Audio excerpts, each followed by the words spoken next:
ano ho ang inyo naman pong ano dito, basa bagamat ang balita ko dito walang kaalam-alam ang San Miguel Corporation, mukhang pinasubo na sila. Kung ipagagamit daw yung Skyway ng libre.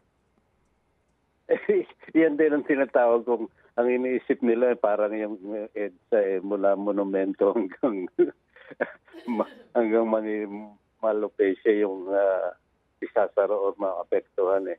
Sectional din eh.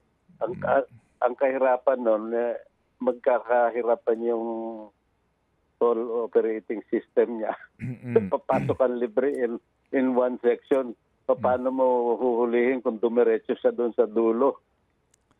Oo nga ano, opo, Magkakagulo. opo.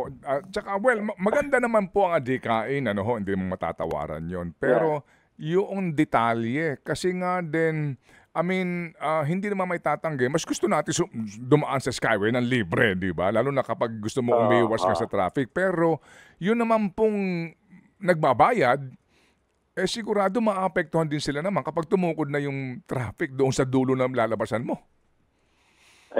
Di ba ho, may silang card, no? Tinatawag nilang cashless, no? Mhm, mm. Well, siguro karamihan naman yung cashless. Doon magkakagulo sa software. Pero ang impact sa traffic, nakikita ko minimal eh. Mhm, mm. Dahil ho, pagbaba no, na dumami pagbaba, magkakagulo din ho. Ang problema ng Skyway natin, yung mga access ramp.